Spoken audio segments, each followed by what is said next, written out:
আসসালামু আলাইকুম রহমতুল্লাহ। প্রিয় শিক্ষার্থীবৃন্দ, আশা করি তোমরা সকলে ভালো আছো। আমিও আল্লাহর রহমতে তোমাদের সকলের হৃদয়ে খুব ভালো আছি। তো প্রতিদিনের মতো আজকেও তোমাদের সামনে আমি নতুন একটি বিষয় নিয়ে হাজির হলাম।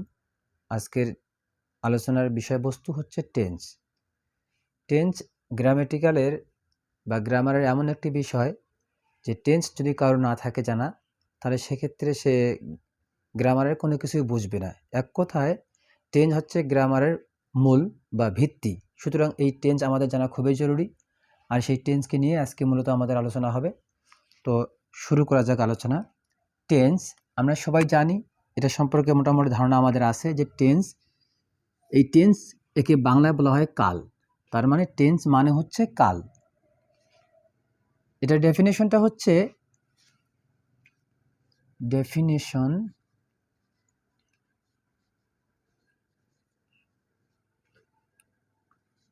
ভার্ব, এটাকে বাংলায় আমরা বলি ক্রিয়া।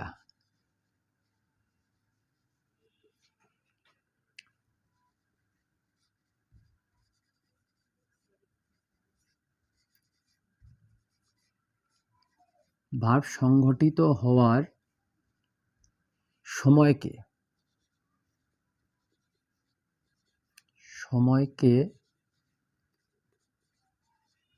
টেন্স বলে।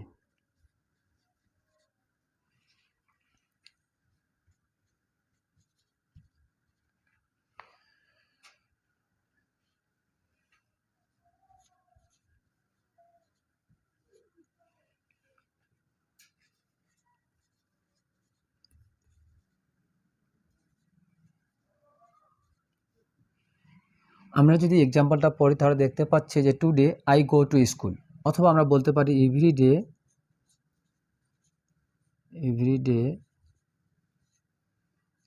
I go to school. তোমরা অবশ্যই দেখতে পাচ্ছ আমরা এখানে লিখেছি যে today I go to school, অথবা আমরা বলতে পারি every day I go to school. কিন্তু এটাকে যদি আমরা একটু ভিন্নভাবে লিখি যে yesterday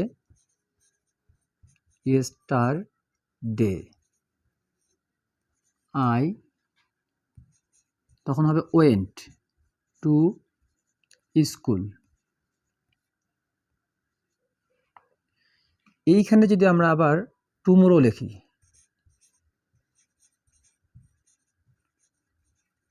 tomorrow I shall go to school.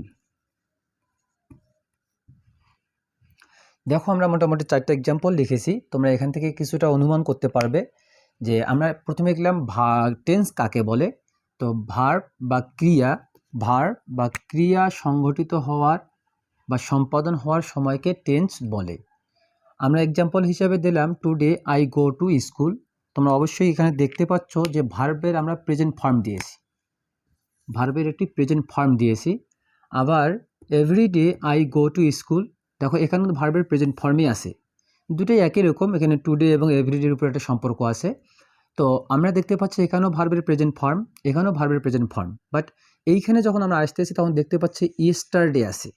এই ইয়েস্টারডে যখন থাকে তখন সেটার মানে হয় অতীত, অর্থাৎ গতকালটা যেটা হয়েছে সেটা হচ্ছে অতীত হয়েছে।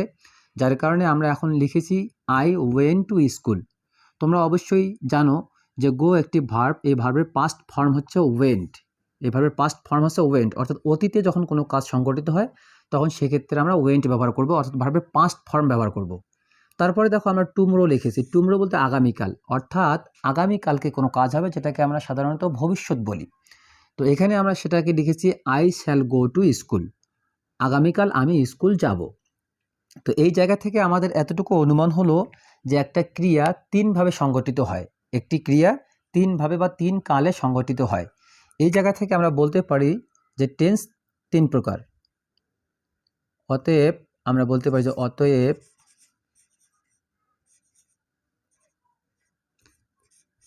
টেন্স তিন প্রকার।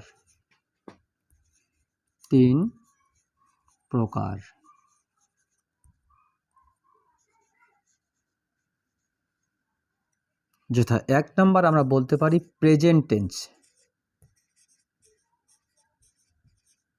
প্রেজেন্ট টেন্স এটাকে বাংলায় বলে বর্তমান কাল।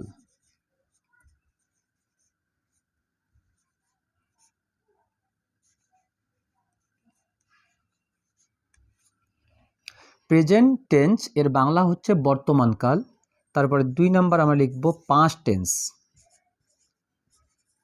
পাস্ট টেন্স এটাকে বাংলা ব্যাকরণে বলা হয় অতীতকাল।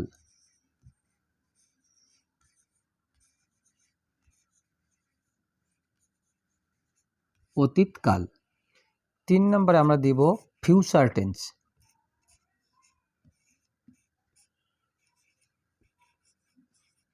ফিউচার টেন্স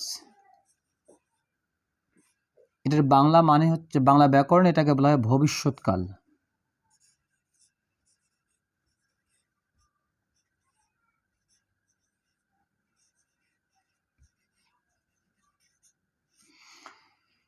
প্রিয় শিক্ষার্থীবৃন্দু, তোমরা অবশ্যই দেখতে পাচ্ছ যে আমরা কয়েকটা এক্সাম্পল দিয়েছি এবং সেই এক্সাম্পল থেকে আমরা যে টেন্সের শ্রেণীবিভাগ সেটা বের করতে পেরেছি। যে every day I go to school, প্রতিদিন আমি স্কুল যাই। Yesterday I went to school, গতকালকে আমি স্কুল গিয়েছিলাম। Tomorrow I shall go to school, আগামীকাল আমি স্কুল যাব। তাহলে দেখা গেল যে একটি ভার্ব 3 ভাবে অর্থ প্রকাশ করছে, 3 কালে অর্থ প্রকাশ করছে, সুতরাং কাল 3টা। এই জন্য আমরা লিখেছি যে অতএব আমরা বলতে পারি যে টেন্স 3 প্রকার, যথা প্রেজেন্ট টেন্স এর মানে হচ্ছে বর্তমানকাল, পাস্ট টেন্স এর মানে হচ্ছে অতীতকাল এবং ফিউচার টেন্স এর মানে হচ্ছে ভবিষ্যৎকাল। এই প্রত্যেকটা টেন্স আবার 4 ভাগে বিভক্ত। প্রেজেন্ট টেন্সকে আমরা 4টি ভাগে ভাগ করতে পারি, সেটি হচ্ছে indefinite, continuous, perfect and perfect continuous. ঠিক অনুরূপভাবে পাস্ট টেন্সকে আমরা 4টি ভাগে ভাগ করতে পারি, past indefinite, past continuous, past perfect এবং পাস্ট পারফেক্ট কন্টিনিউয়াস। ফিউচার টেন্সকে ওইরকমভাবে 4টি ভাগে ভাগ করতে পারি, সেটা হচ্ছে যে future indefinite, future continuous, future perfect, future perfect continuous tense. এই প্রত্যেকটাকে আমরা পৃথকভাবে না লিখে একবারে আমরা লিখতে পারি এরকমভাবে যে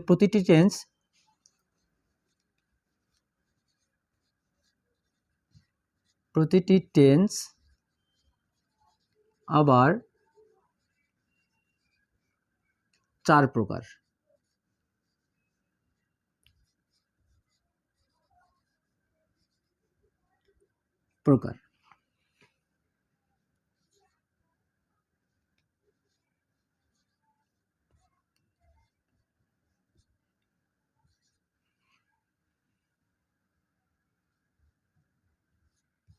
ইনডেফিনিট, তারপর হচ্ছে কন্টিনিউয়াস,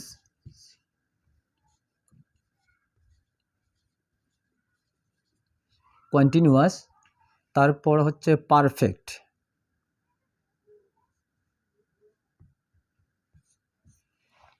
কন্টিনিউয়াস, তারপর হবে পারফেক্ট,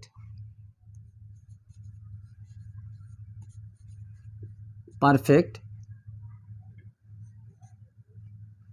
4 নাম্বার হচ্ছে পারফেক্ট কন্টিনিউয়াস।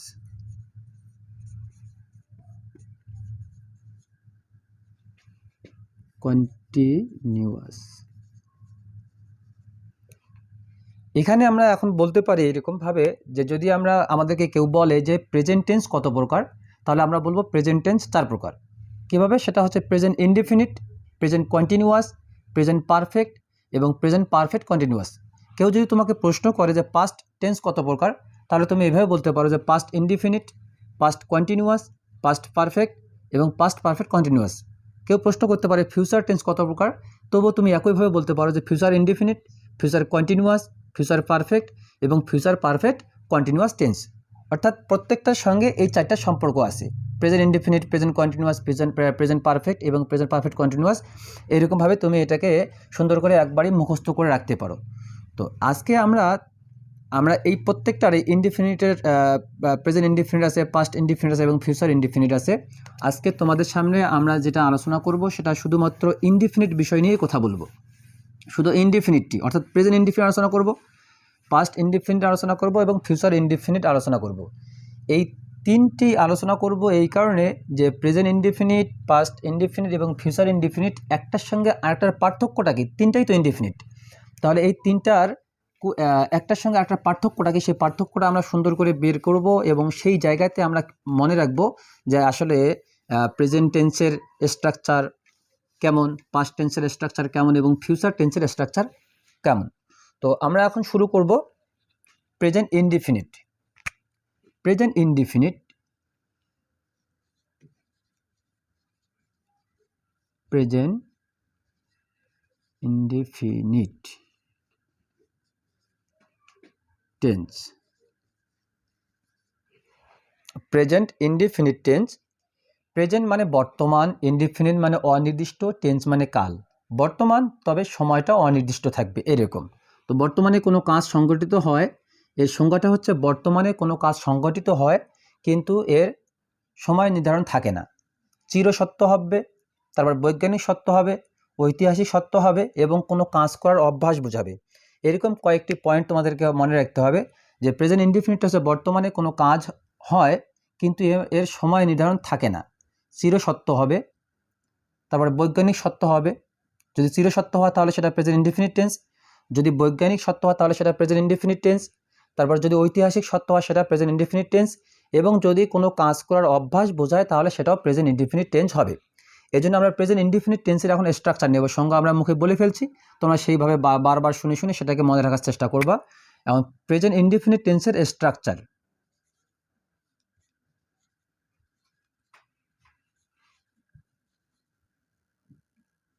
স্ট্রাকচার মানে হচ্ছে গঠন। এখানে একটি সাবজেক্ট লাগবে, সাবজেক্ট ছাড়া কখনো সেন্টেন্স গঠন হয় না। সাবজেক্টের পরে ভার্ব লাগবে, এই ভার্ব এর present form, present form plus extension.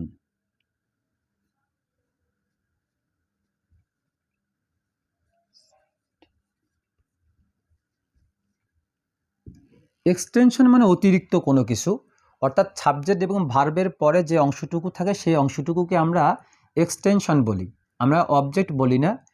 কারণ প্রত্যেকটা অবজেক্টকে এক্সটেনশন বলা যায়, বাট প্রত্যেকটা এক্সটেনশনকে কিন্তু অবজেক্ট বলা যায় না। যার কারণে আমরা দেখতে পাই কিছু কিছু সেন্টেন্স আছে যার অবজেক্ট থাকে না কিন্তু এক্সটেনশন থাকে। এই জায়গায় আমরা সবসময় যদি অবজেক্ট বলে থাকি তাহলে আমাদের মোটামুটি কিছু কিছু সময় ভুল হতে পারে যে সেটা অবজেক্ট নয় কিন্তু আমরা সেটাকে অবজেক্ট বলছি। এই ধরনের একটু ছোট্ট ভুল হতে পারে, সেই ভুলটাকে এড়িয়ে যাওয়ার জন্য আমাদের এক্সটেনশন লিখতে হবে।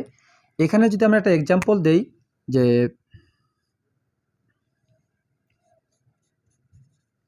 এক্সাম্পল দিলে আরও ক্লিয়ার হওয়া যাবে, সেটা হচ্ছে আই প্লে ফুটবল। এখানে আরেকটি কথা তোমাদেরকে বলে রাখছি, সেটা হচ্ছে যে যদি তুমি টেন্সকে ভালো করে জানতে চাও তাহলে তোমাকে ভার্বের ফর্ম জানতে হবে। একটি ভার্বের তিনটি ফর্ম আছে, সেটা হচ্ছে একটা প্রেজেন্ট ফর্ম, একটা পাস্ট ফর্ম এবং একটা হচ্ছে পাস্ট পার্টিসিপেল ফর্ম। সুতরাং প্রেজেন্ট ফর্ম এবং পাস্ট ফর্ম সম্পর্কে যদি তোমাদের ধারণা না থাকে তাহলে সহজে তুমি টেন্স চিনতে পাবা না যেটা প্রেজেন্ট টেন্সে আছে নাকি পাস্ট টেন্সে আছে। সুতরাং ভার্বের প্রতি একটু গুরুত্ব দিতে হবে। আমরা সেই ভার্ব নিয়েও তোমাদের সামনে আস্তে আস্তে কথা বলবো। তো এখানে দেখো, তোমরা দেখতে পাচ্ছ যে আমরা একটা সাবজেক্ট দিয়েছি, যেটার স্ট্রাকচারে আমরা সাবজেক্ট দিয়েছি, সেই সাবজেক্ট আমরা এখানে দিয়েছি। সাবজেক্টের পরে ভার্বের প্রেজেন্ট ফর্ম দিয়েছি, তারপরে ফুটবল দিয়েছি। এটাকে আমরা এক্সটেনশন বলছি কিন্তু এটা ফুটবল এখানে অবজেক্ট। আমরা অবজেক্ট সেটাকে বলবো, ভার্বকে কী বা কাকে দ্বারা প্রশ্ন করার পরে যেটা পাওয়া যাবে সেটা হচ্ছে অবজেক্ট।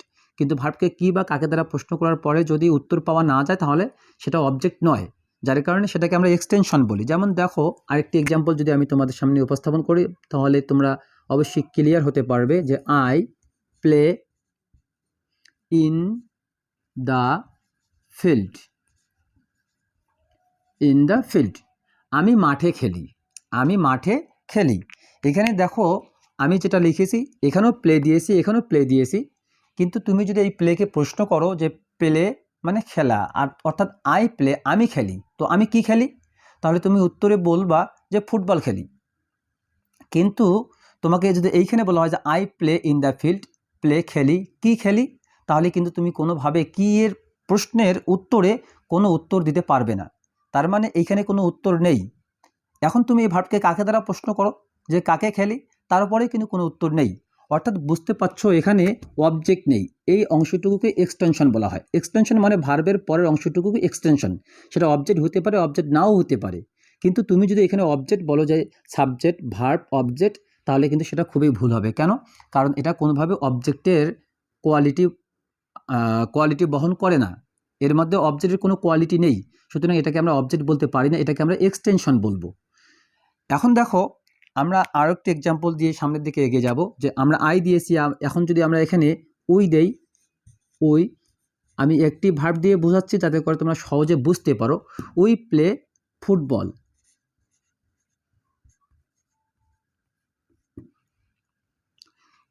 আবার যদি আমরা ইউ দেই, ইউ প্লে ফুটবল।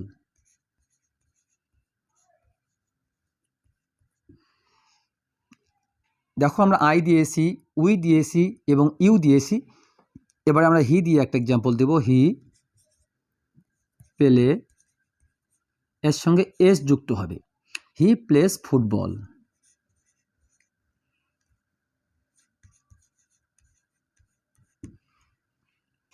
এখানে তোমাদেরকে যখন আমি পার্সন পড়িয়েছিলাম তখন অবশ্যই তোমাদেরকে বলে দিয়েছিলাম যে টেন্সের সময় পার্সন আমাদের খুবই গুরুত্বপূর্ণ পার্সন জানা আমাদের জন্য খুবই গুরুত্বপূর্ণ। এইখানে তোমরা সেটা বুঝতে পারবে যে আসলে তোমরা দেখো আমরা এখানে আই দিলাম, সাবজেক্ট, ভার্ব দিলাম, ভার্বের সঙ্গে কোনো কিছু যুক্ত করিনি। এখানে সাবজেক্ট আছে ওই, আমরা ভার্ব দিয়েছি, কোনো কিছু যুক্ত করিনি।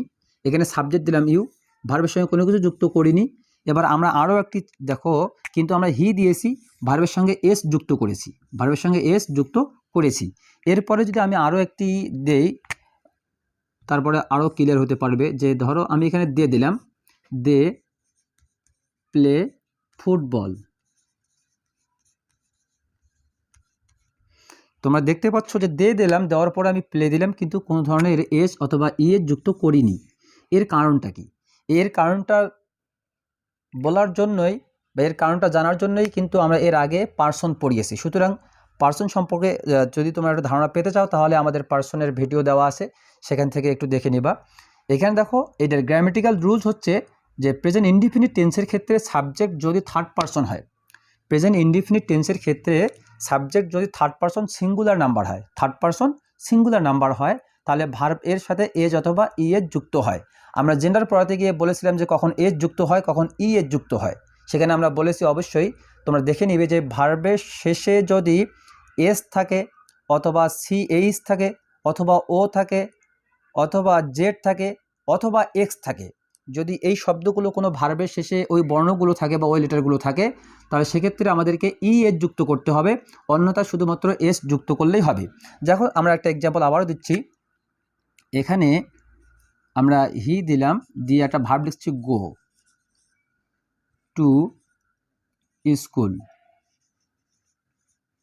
দেখো এখানে আমরা গো দিয়েছি, এইখানে কিন্তু আমরা শুধুমাত্র এস যুক্ত করতে পারি না, আমাদেরকে এইখানে ই এস যুক্ত করতে হবে, অর্থাৎ হি গোস টু স্কুল। আমরা এর আগের ওই জেন্ডারের ভিডিওতে তোমাদেরকে বলেছিলাম যে আসলে কেন যুক্ত করতে হবে। তোমরা অবশ্যই দেখবে যে টিস, একটা শব্দ যদি আমি লিখি টিস, TEACH, টিস মানে শিক্ষা দেওয়া।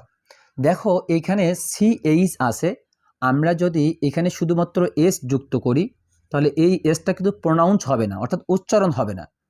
তো আমরা বলেছিলাম যে যদি এস যুক্ত করার পরে সেই এসটা প্রোনাউন্স না হয়, অর্থাৎ উচ্চারণ না হয়, তাহলে সেক্ষেত্রে আমাদেরকে ই এস যুক্ত করতে হবে। দেখো আমরা যদি দেই TEACHES, তাহলে আমরা এখন বলতে পারি টিসেস, কিন্তু এইখানে টিসেস বলার কোনো উপায় নেই। যার কারণে আমাদেরকে খেয়াল রাখতে হবে যে ভার্বের শেষে যদি CH আসে, অর্থাৎ CH, তারপরে সি, তারপরে এক্স, তারপরে জেড, তারপরে ও এবং ডাবল এস, এই শব্দগুলো যদি, এই বর্ণগুলো যদি কোনো ভার্বের শেষে থাকে, তাহলে সেক্ষেত্রে আমাদেরকে ই এস যুক্ত করতে হবে, যেটা আমরা এখানে দেখিয়ে দিলাম। প্রিয় শিক্ষার্থীবৃন্দ, এখানে সবচেয়ে গুরুত্বপূর্ণ যেটা ব্যাপার সেটা হচ্ছে, সবচেয়ে গুরুত্ব দিয়ে তোমাদেরকে মনে রাখতে হবে যে সাবজেক্ট যদি থার্ড পারসন সিঙ্গুলার নাম্বার হয়, তাহলে ভার্বের শেষে ভার্বের সাথে এস অথবা ই এর যুক্ত হবে, এস অথবা ই এর যুক্ত হবে। অবশ্যই তোমরা হয়তো বা একটু টেনশন ফিল করছো যে subject third person singular number আবার কি, আমরা সেটা পার্সনে পড়িয়েছি। আমি আবারও লিখে দিচ্ছি সাবজেক্ট থার্ড পারসন সিঙ্গুলার নাম্বারগুলো যেগুলো, সেগুলো হচ্ছে যে হি যদি হয় তাহলে বুঝবা সেটা থার্ড পারসন সিঙ্গুলার নাম্বার। তারপরে শি যদি হয় তাহলে অবশ্যই বুঝে নিবে সেটা থার্ড পারসন সিঙ্গুলার নাম্বার। তারপরে যদি সাবজেক্টের ওখানে ইট আসে, ইট, তাহলে অবশ্যই তুমি বুঝবা এটা সাবজেক্ট, এটা এবং এটা থার্ড পারসন সিঙ্গুলার নাম্বার। এবং কোনো একটা নাম যদি আসে, যেমন আমরা রহিম দেই কিন্তু রহিম নয়, তোমার নিজের নামটাও হইতে পারে। এই হি, শি, ইট এবং রহিম এগুলো হচ্ছে থার্ড পারসন সিঙ্গুলার নাম্বার। সুতরাং প্রেজেন্ট ইনডিফিনিট টেন্সে যদি এই চারটি কোনো সময় সাবজেক্টের জায়গায় বসে তাহলে তোমাকে অবশ্যই ভার্ব এর সাথে এস অথবা ই এর যুক্ত করতে হবে। কখন ই এর যুক্ত করতে হবে সেটা আমরা বলে ফেললাম, অবশ্যই তোমরা ভালো করে শুনে আয়ত্ত করবে। এখানে হি, শি, ইট এবং রহিম, রহিম অর্থাৎ যে কোনো নাম যদি কোনো সেন্টেন্সের সাবজেক্টের আসনে আসে তাহলে অবশ্যই তোমাকে ভার্বের সাথে এজ অথবা ই এর যুক্ত করতে হবে। আশা করি তোমরা বুঝতে পেরেছো। আবারও ভালো করে এখানে মনে রাখবা, মুখস্থ করবা যে প্রেজেন্ট ইনডিফিনিট টেন্সটা আসলে কেমন। সাবজেক্ট হবে, তারপরে ভার্বের প্রেজেন্ট ফর্ম হবে, তারপরে কিন্তু এক্সটেনশন হবে। ভার্বের প্রেজেন্ট ফর্ম এবং পাস্ট ফর্ম অবশ্যই তোমাদেরকে আয়ত্ত করতে হবে। এরপরে দেখো যে প্রেজেন্ট ইনডিফিনিট টেন্সের আমরা যেটা বললাম, আমরা জানি যে একটা টেন্সকে চারটা ভাগে ভাগ করা যায়। সেটাকে অ্যাফার্মেটিভ করা যাবে, নেগেটিভ করা যাবে, ইন্টারোগেটিভ করা যাবে এবং ইন্টারোগেটিভ নেগেটিভ করা যাবে। তো আসা যাক এখন আমরা সেটাকে নেগেটিভ কীভাবে করা যায় সেই বিষয় নিয়ে আমরা কথা বলবো। নেগেটিভ,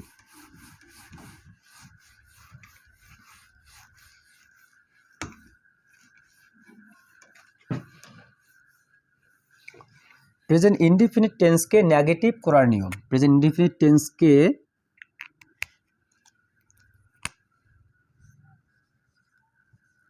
নেগেটিভ করার নিয়ম,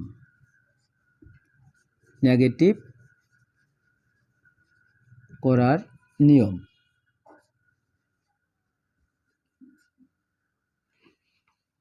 এটারও আমরা স্ট্রাকচার দেব, তোমরা অবশ্যই খুব মনোযোগ দিয়ে দেখবে। Structure,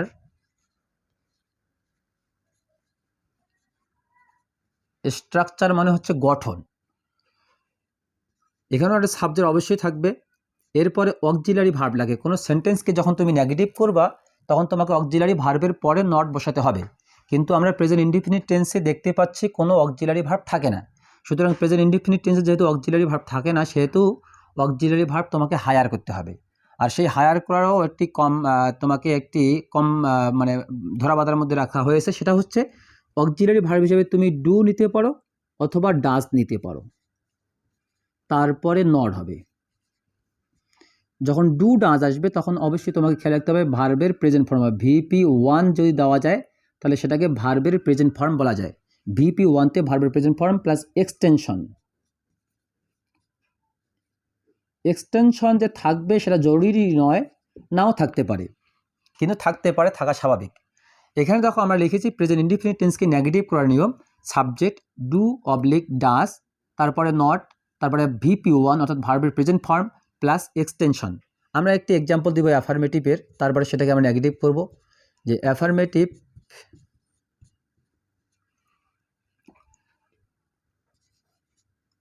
I write a poem, আমি একটি কবিতা লিখি। এটাকে যদি তোমাকে কেউ বলে তুমি নেগেটিভ করো তো, তাহলে তোমাকে আগে দেখতে হবে ভার্বের ফর্মটা কোন ফর্মে আসে। যখনই তোমাকে কেউ নেগেটিভ করতে বলবে এবং তুমি দেখবে যে অক্সিলারি ভার্ব নেই, তাহলে তোমাকে প্রথম দেখতে হবে সাবজেক্ট কোথায় আছে। সাবজেক্টটাকে আগে চিহ্নিত করতে হবে। তুমি সাবজেক্টকে চিহ্নিত করলা, সাবজেক্টকে চিহ্নিত করার পরে তোমাকে আসতে হবে ভার্বে। ভার্বটা দেখতে হবে ভার্বটা কোন পজিশনে আছে। ভার্বের তিনটা ফর্ম আছে, আমি বলে দিয়েছি তোমাকে, যে প্রেজেন্ট ফর্ম হবে, পাস্ট ফর্ম হবে, আর একটা হবে পাস্ট পার্টিসিপেল ফর্ম হবে। সুতরাং তোমাকে দেখতে হবে সাবজেক্টের পরেই ভার্বের অবস্থান কী। তো আমরা দেখতে পাচ্ছি সাবজেক্টের পরেই ভার্বের অবস্থান হচ্ছে প্রেজেন্ট। সুতরাং প্রেজেন্ট ইনডিফিনিট টেন্সকে নেগেটিভ করার স্ট্রাকচার আমরা মুখস্থ করে ফেলছি। সাবজেক্ট হবে, তারপর ডু অথবা ডাজ হবে। তো আমরা এটাকে নেগেটিভ করব। এখন দেখো আমরা আই দিলাম, এখানে ডু দিলাম, তারপরে আমাদের নট দিতে হবে। আমাদের এখানে বলা হয়েছে ডু অবলিক ডাজ, যে কোনো একটা হবে, তারপরে নট হবে, তারপরে ভার্বের প্রেজেন্ট ফর্ম হবে। তো এখানে ভার্বের প্রেজেন্ট ফর্ম হচ্ছে রাইট, আমরা রাইট লিখে দিলাম, রাইট এ পোয়েম। তুমি অবশ্যই খুব ইন্টারেস্টিং ফিল করছো যে আমরা একটা প্রেজেন্ট ইনডিফিনিট টেন্সকে কীভাবে নেগেটিভ করতে পারি সেটা সহজে শিখে গেলাম। সাবজেক্ট দিলাম, তারপরে ডু দিলাম, নট দিলাম, তারপর ভার্বের প্রেজেন্ট ফর্ম দিলাম এবং বাকি যে অংশটুকু আছে সেই অংশটুকু আমি লিখে দিলাম। হয়তোবা তোমার প্রশ্ন জাগতে পারে যে না আছে ডু এবং ডাস, তো শুধুমাত্র ডু ব্যবহার করা হলো, ডাস ব্যবহার করা হবে কখন, সেটা কেমন? তো আমরা সেটাও এখন আসবো সেই জায়গাতে। আমরা আরও একটি এক্সাম্পল নেব অ্যাফার্মেটিভ সেন্টেন্সের, এবং এটাকে আমরা অন্য একটা পার্সন দিয়ে লিখবো, যেমন সাবজেক্ট থার্ড পার্সন দিয়ে লিখবো হি রাইটস। তুমি দেখতে পাচ্ছ অবশ্যই যে সাবজেক্ট দিয়েছি, দেওয়ার পরে ভার্বের সঙ্গে আমরা এস যুক্ত করেছি, কারণ subject third person singular number হলে প্রেজেন্ট ইনডিফিনিট টেন্সে ভার্বের সাথে এজ অথবা ই এর যুক্ত হয়। আমরা সেটা দিলাম যে হি রাইটস এ পোয়েম। এখন দেখো এটাকে আমরা নেগেটিভ করব। কিভাবে নেগেটিভ করা যেতে পারে? এখানে subject third person singular number আছে, এই যে ডু এবং ডাসের যে পার্থক্যটা সেটা হচ্ছে সাবজেক্ট যদি থার্ড পার্সন সিঙ্গুলার নাম্বার হয়, সাবজেক্ট যদি থার্ড পার্সন সিঙ্গুলার নাম্বার হয় তাহলে ডাজ হবে। থার্ড পার্সন সিঙ্গুলার নাম্বারগুলো কি? কিছুক্ষণ আগে তোমাদেরকে আমি বললাম যে হি, শি এবং ইট, এবং নাউন হতে পারে রহিম। এই যে এই চারটা হচ্ছে থার্ড পার্সন সিঙ্গুলার নাম্বার। সুতরাং প্রেজেন্ট ইনডিফিনিট টেন্সে যদি এই চারটি সাবজেক্ট কখনো সাবজেক্ট জায়গায় বসে, এই চারটি নাউন অথবা প্রোনাউন, তাহলে তোমাকে অবশ্যই ডাস নিতে হবে, কারণ আমরা জানি subject third person singular number হলে ডাস, বাকি সকল ক্ষেত্রে ডু বসে। সুতরাং এখানে যেহেতু subject third person singular number আছে, সেহেতু আমরা সাবজেক্ট থার্ড পার্সন হি দিলাম, এবার ডাস দিব। দেখো ডাস দেওয়ার সময় ডাসের পরে নট, আমরা সেই নটও দিলাম। নট দেওয়ার পরে বলা হয়েছে VP1 অর্থাৎ ভার্বের প্রেজেন্ট ফর্ম। ভার্বের প্রেজেন্ট ফর্ম যখন হয় তখন কিন্তু ভার্বের সঙ্গে এজ অথবা ইয়েস কোনো কিছু থাকে না, সেরকম একটি ভার্ব থাকে। যেমন দেখো ভার্বের প্রেজেন্ট ফর্ম তোমাকে যদি বলা হয়, তুমি বলো প্লে, তাহলে এটা হচ্ছে প্লে। যদি বলা হয় গো, তুমি বলবা গো। যদি বলা হয় রাইট, তাহলে তুমি বলবা রাইট। এই দেখো এটা কিন্তু করে প্রেজেন্ট। এখন প্রেজেন্ট হলে প্রেজেন্টের সঙ্গে কিন্তু তুমি দেখতে পাচ্ছ অবশ্যই আমরা কোনো এজ দেখতে পাচ্ছি না, তার মানে ভার্বের যে বেস ফর্মটা আছে সেই ফর্মটা তোমাকে ইউজ করতে হবে। তাহলে দেখো আমরা লিখলাম কি he does not right, WRITE right. দেখো আমরা কিন্তু এসটাকে আর লিখলাম না, কেন? ভার্বের প্রেজেন্ট ফর্ম যে হবে এই জন্যে। তো রাইট এ পোয়েম।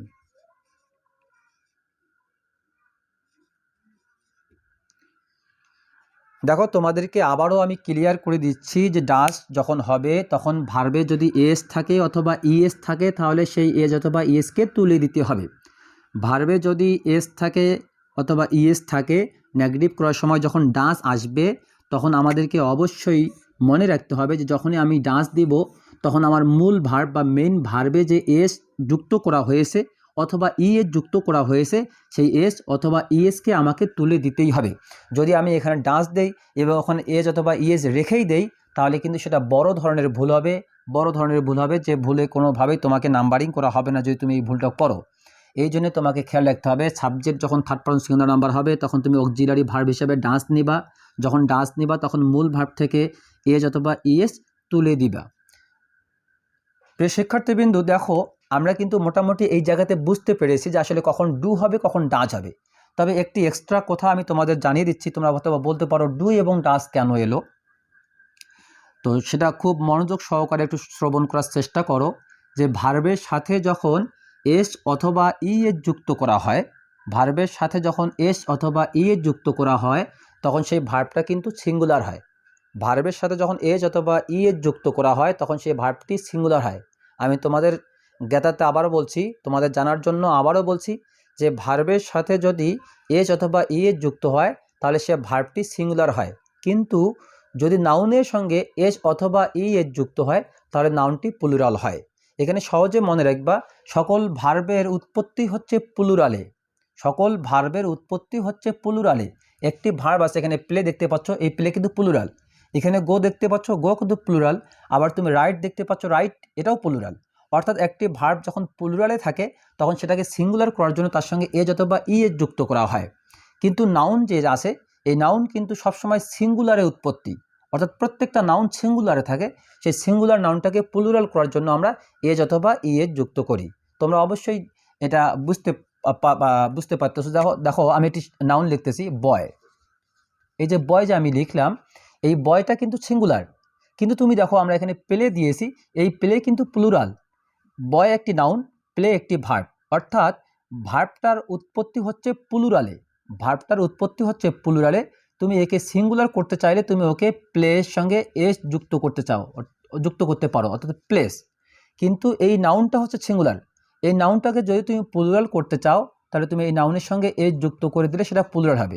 এই জন্য তোমাকে মনে রাখতে হবে যে নাউনের সঙ্গে এস যুক্ত করলে নাউন হয় প্লুরাল, আর ভার্বের সঙ্গে এস যুক্ত করলে ভার্ব হয় সিঙ্গুলার। আশা করি তুমি এই কনসেপ্টটা বুঝতে পেরেছো আসলে এর বাস্তবতাটা কি। এখন দেখো আমরা এখানে ডাস দিয়েছি, আমি তোমাকে আবারও তোমাদেরকে মনে করিয়ে দিচ্ছি যে subject third person singular number, he, she, it এবং যে কোনো একটা নাম, আমরা রহিম দিয়েছি, অর্থাৎ হি, শি, ইট, রহিম যদি প্রেজেন্ট ইনডিফিনিট টেন্সের কখনো সাবজেক্ট হয় তাহলে সেক্ষেত্রে ভার্বের সঙ্গে এস যুক্ত করতে হবে, এবং নেগেটিভ করতে গেলে এগুলো সাবজেক্ট হলে সেখানে তোমাকে অক্সিলারি ভার্ব হিসাবে ডাস নিতে হবে। Subject third person singular number হলে ডাস, বাকি সকল ক্ষেত্রে ডু ব্যবহার করতে হবে। আবারও বলছি, subject third person singular number যদি হয় তাহলে নেগেটিভ করার সময় অক্সিলারি ভার্ব হিসাবে ডাস, বাকি সকল ক্ষেত্রে তুমি ডু ব্যবহার করবে, তাহলে সেটা নেগেটিভ হবে এবং কোনো ধরনের ভুল হবে না। তুমি আরেকটি এক্সাম্পল তোমাকে দিচ্ছি, তোমরা ভালো করে দেখবে এখানে যে আমি অ্যাফার্মেটিভ দিলাম, দিয়ে একটা বাক্য হচ্ছে উই। এবারে যদি আমরা এখানে ভার্ব লিখেছি বলতো কি গো, উই গো টু স্কুল। এটাকে যদি আমরা নেগেটিভ করি তাহলে দেখো আমরা নেগেটিভ করব we do not go to school. দেখো আমরা এখানে উই দিয়েছি কিন্তু এখানে ডু দিয়েছি, এই জন্যে দিলাম যে তোমরা যেন বুঝতে পারো যে আসলে subject third person singular number হলে মাত্র ডাস, বাকি সকল ক্ষেত্রে ডু হবে। এবার আসা যাক প্রেজেন্ট ইনডিফিনিট টেন্সকে কীরকমভাবে ইন্টারোগেটিভ করে। আশা করি তোমরা নেগেটিভটা বুঝতে পেরেছো, আমরা এটাকে এবার ইন্টারোগেটিভ করা শিখব। প্রেজেন্ট ইনডিফিনিট টেন্সকে কীভাবে ইন্টারোগেটিভ করে আমরা সেটা শিখব।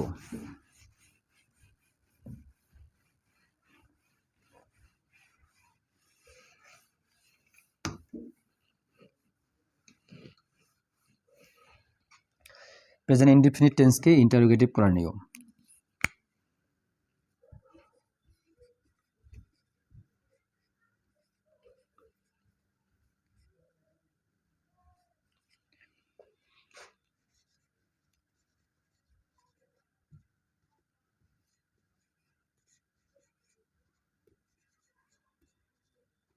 এখানেও আমরা স্ট্রাকচার দেব।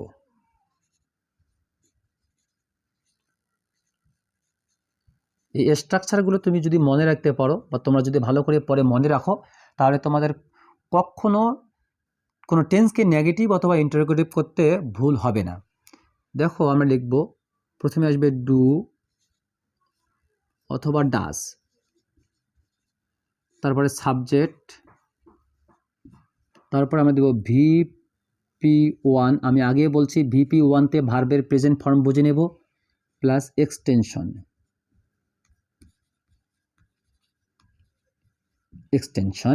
এবং আমরা দেব কোশ্চেন মার্ক। অবশ্যই যদি কোনো সেন্টেন্সকে তুমি ইন্টারোগেটিভ করো কিন্তু কোশ্চেন মার্ক না দাও তাহলে সেখানে তোমার হাফ মার্ক কেটে ফেলবে, এমন হতে পারে কোনো মার্কসই দিবে না। সুতরাং তোমাকে অবশ্যই ইন্টারোগেটিভ করার সময় শেষে কোশ্চেন মার্কটা দেওয়ার ক্ষেত্রে কেয়ারফুল থাকতে হবে। প্রিয় শিক্ষার্থী, দেখো আমরা স্ট্রাকচার দিলাম, তার আগে দেখো প্রেজেন্ট ইনডিফিনিট টেন্সকে ইন্টারোগেটিভ করার নিয়ম অর্থাৎ প্রশ্নবোধক করার নিয়ম। স্ট্রাকচার দিলাম ডু অবলিক ডাস, আবার দেখো ডু এসেছে, ডু এবং ডাস এসেছে, সুতরাং ডু এবং ডাস কখন হবে সেটা তোমাদেরকে বলে ফেলছি, এখন বেশি সময় লাগবে না, তাড়াতাড়ি হয়ে যাবে। ডু অথবা ডাস, সাবজেক্ট VP1 প্লাস এক্সটেনশন। আমরা একটি এক্সাম্পল দেব, এক্সাম্পল দিয়ে তোমাদেরকে ক্লিয়ার করাতে চেষ্টা করব। অ্যাসার্টিভ সেন্টেন্সটা দিয়ে আমরা একটা সেন্টেন্স লিখব যে উই রেসপেক্ট আওয়ার টিচার।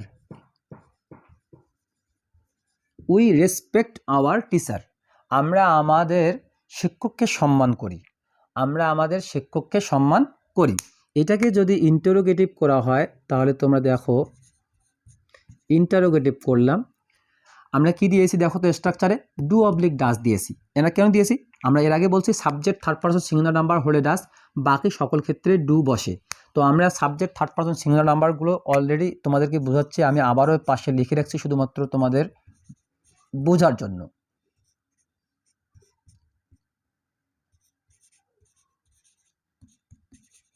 দেখো এই কয়েকটি কিন্তু থার্ড পারসন সিঙ্গুলার নাম্বার, সুতরাং এগুলো যদি হয় তাহলে ডাস, না হলে কিন্তু ডু। তো তুমি দেখো তো আমি যেখানে হি লিখেছি এটা কি হি? নো, এটা হচ্ছে উই। এখানে শি লিখেছি, এটা কি শি? না, এটা ইট, এটা ইট নয়। এখানে রহিম লিখেছি, এটা রহিম নয়। অর্থাৎ থার্ড পারসন সিঙ্গুলার নাম্বারের মধ্যে এটা পড়ে না, সুতরাং আমাদেরকে এখানে ডু ব্যবহার করতে হবে। আমরা এখানে ডু ব্যবহার করবো। দেখো ডু উই রেসপেক্ট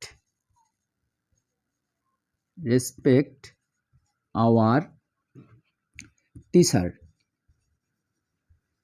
এবং শেষে কোশ্চেন মার্ক, অর্থাৎ প্রশ্নবোধক চিহ্ন তোমাকে অবশ্যই দিতে হবে, যদি না দাও তাহলে ভুল হবে। আবার একটা অ্যাসার্টিভের এক্সাম্পলতে চলে আসো, আমরা একটা অ্যাসার্টিভের এক্সাম্পল দেবো, যেমন শি দেই, শি রিডস বুক। দেখো শি রিডস বুক, তার মানে সে বই পড়ে।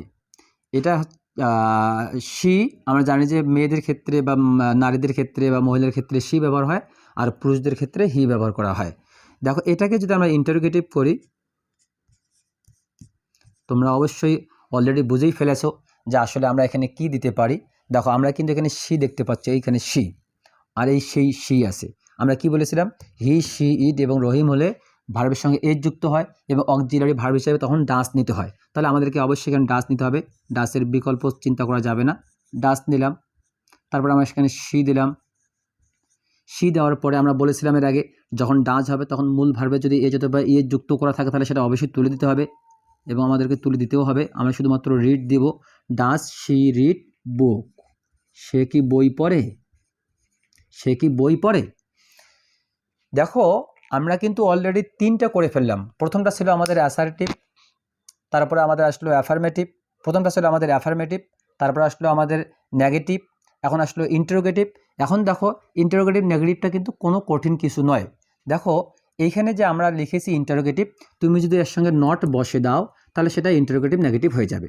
তুমি এখানে ডাস দিয়েছো, তুমি যদি এখানে নট দাও তাহলে সেটাকে ইন্টারোগেটিভ নেগেটিভ করা যাবে। দেখো এটাকে আমি ইন্টারোগেটিভ নেগেটিভ করেই দেখাচ্ছি তোমাদেরকে। ইন্টারো দিয়ে আমি নেগেটিভ দিলাম, তোমরা বুঝে নিবা যে এটা দ্বারা বোঝাচ্ছে ইন্টারোগেটিভ নেগেটিভ। ইন্টারোগেটিভ নেগেটিভটা এটার এই সেন্টেন্সটার মানে অর্থাৎ এই সেন্টেন্সটারে আমি ইন্টারোগেটিভ নেগেটিভ করছি, এটা নয়, এটার এই সেন্টেন্সটা যে আছে এই সেন্টেন্সটারে আমি ইন্টারোগেটিভ নেগেটিভ করছি। তোমরা অবশ্যই মনে রাখবা যে আমি এই সেন্টেন্স থেকে ইন্টারোগেটিভ নেগেটিভ করছি। যে যদি ইন্টারোগেটিভ নেগেটিভ আমরা করি তাহলে আমরা এখানে দিব ডাস, তারপরে এখানে দিব নট, এটাকে সংক্ষেপে ডাজেন্ট লেখা যায়।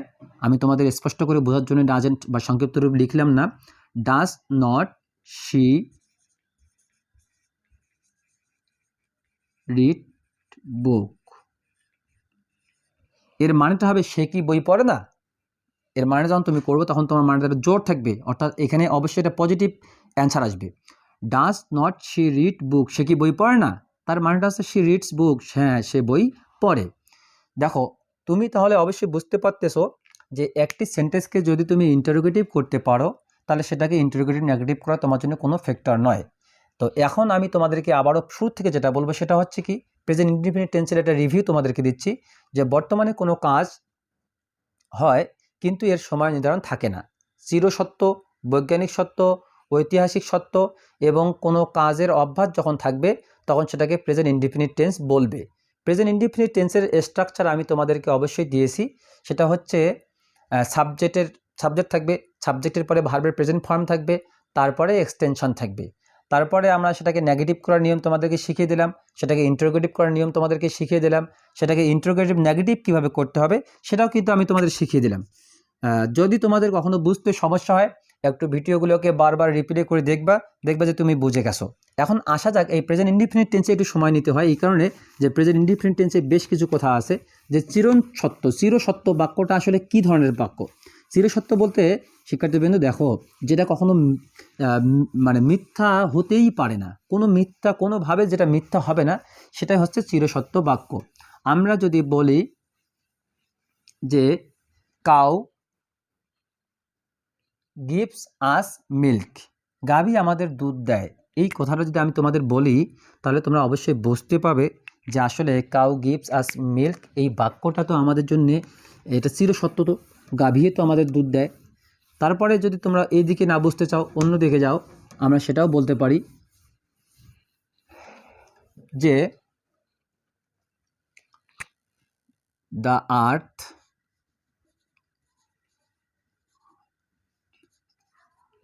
Earth moves. Subject third person singular number হলে ভার্বের সঙ্গে এ যুক্ত হয়, মুভস রাউন্ড দ্য সান। এটাকে বৈজ্ঞানিক সত্যও বলা যায়, কারণ বিজ্ঞানীরা এটাকে প্রমাণ করতে সক্ষম হয়েছে যে আসলে সূর্যের চারদিকে পৃথিবী ঘুরে, পৃথিবী সূর্যের চারদিকে ঘুরে, অর্থাৎ সূর্যের চারদিকে পৃথিবী ঘুরে। এইটা হচ্ছে বৈজ্ঞানিক সত্য, এটাকে আমরা ইউনিভার্সাল ট্রুথও বলতে পারি। তো এখন তোমরা লক্ষ্য করো তো, এখানে আমরা দেখতে পাচ্ছি subject third person singular number আছে। সুতরাং সাবজেক্ট যদি থার্ড পারসন সিঙ্গুলার নাম্বার হয় তাহলে ভার্বের সাথে অবশ্যই এজ অথবা এর যুক্ত হবে, যার কারণে এজ অথবা এর যুক্ত হয়েছে। তোমাকে যদি এটাকে নেগেটিভ করতে বলে কখনো, তাহলে তুমি অবশ্যই লিখবা the earth does not move round the sun. আবার তোমাকে যদি এটাকে ইন্টারোগেটিভও করতে বলে তাহলে তুমি অবশ্যই এভাবে লিখবা যে does the earth move round the sun, সেটা কোশ্চেন মার্ক দিবা।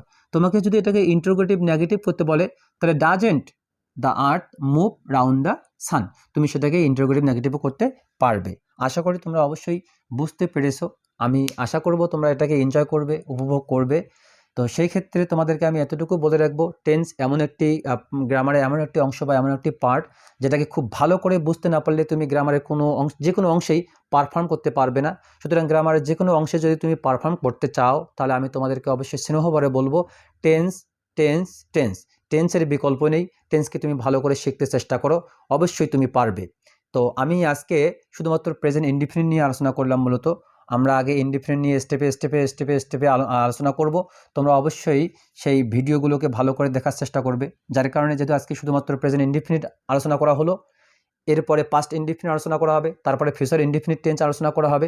এই ভিডিওগুলোকে সময় মতো পাওয়ার জন্য তোমাদের অবশ্যই চ্যানেলটিকে সাবস্ক্রাইব করে রাখতে হবে। যদি সাবস্ক্রাইব করে রাখো তাহলে সাবস্ক্রাইব করে রাখবে, তাহলে দেখা যাবে যে আমি ভিডিও যখনই আপলোড করব ঠিক তখনই তুমি সেই ভিডিওগুলো পেয়ে গেছো। সুতরাং ভিডিওগুলো সময় মতো পাওয়ার জন্য অবশ্যই চ্যানেলটিকে তুমি সাবস্ক্রাইব করে রাখবে। আজ এ পর্যন্ত। আজ তোমরা সবাই সুস্থ থাকবে, ভালো থাকবে, এই প্রত্যাশায় আজকে ক্লাস শেষ করলাম। আগামী দিনে এই টেন্সকে নিয়েই তোমাদের সামনে হাজির হব। আল্লাহ তোমাদের সকলকে সুস্থ রাখুন। আসসালামু আলাইকুম রহমতুল্লাহ।